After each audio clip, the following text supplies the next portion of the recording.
La loi sur la croissance et les opportunités économiques, AGOA, permet à une trentaine de pays africains de ne pas payer de droits de douane pour exporter leur production sur le sol américain. Le projet de prolongation jusqu'en 2045 de ce dispositif, qui expire en 2025, était au cœur des échanges lors du 20e forum de l'AGOA qui s'est tenu du 2 au 4 novembre en Afrique du Sud. Cependant, la poursuite de l'AGOA sous sa forme actuelle fait débat, notamment en ce qui concerne la suppression par les pays africains de toutes les barrières commerciales aux importations américaines. Autre sujet de débat, l'adaptation du dispositif américain à la création de la zone de libre-échange continentale africaine. Pour Albert Mouchanga, commissaire au commerce de l'Union africaine, l'AGOA ne constitue pas une menace pour la ZLECAf qui comble les lacunes de cette dernière, précisant que la coexistence entre les deux parties pourrait maximiser les avantages pour l'Afrique.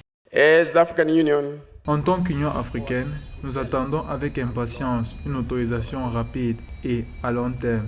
Cela générerait un climat de certitude, ce qui est nécessaire pour générer des investissements ciblés sur l'AGOA et soutenus par leurs entreprises, dont nous devrions profiter en marge du grand marché de la zone de libre-échange continentale africaine.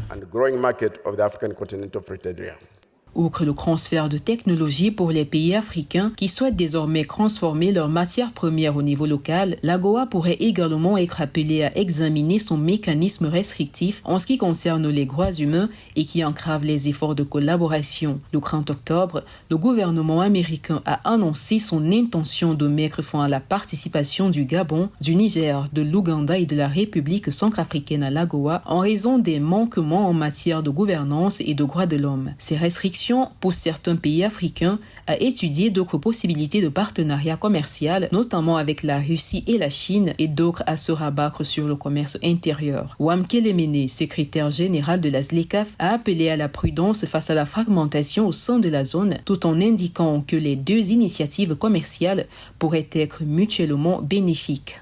Mouchanga, honorable ministers, deputy ministers, partnership. L'alignement de l'AGOA sur la ZLECAf doit être une priorité. Nous devons veiller à ce que l'AGOA soutienne la mise en œuvre de la ZLECAf et l'intégration régionale et que l'AGOA ne compromette pas par inadvertance les progrès d'intégration économique réalisés par l'Afrique dans le cadre de la ZLECAf.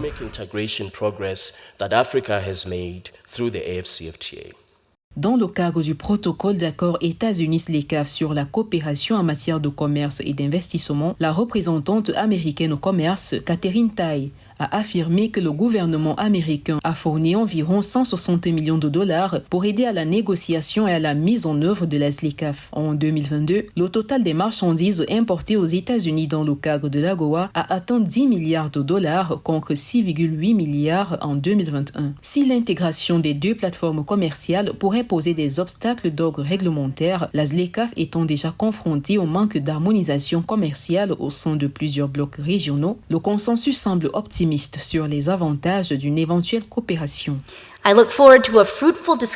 J'attends avec impatience une discussion fructueuse et nous avons beaucoup de choses à dire. Améliorer les taux d'utilisation, explorer des outils commerciaux supplémentaires pour compléter notre relation AGOA, collaborer à la mise en œuvre de la ZLECAf et mieux utiliser le système commercial multilatéral au profit des autres pays, des groupes mal desservis dans chacune de nos économies. Toutefois, les importations américaines en provenance des bénéficiaires de l'AGOA ne représentaient que 1% de toutes ces importations en 2021 selon le Conseil du commerce international. Cette sous-performance suggère que l'AGOA nécessite des mises à jour et une expansion dans de nouveaux secteurs comme la technologie et les services numériques pour mieux coopérer avec le marché de la ZLECAf évalué à 3 400 milliards de dollars.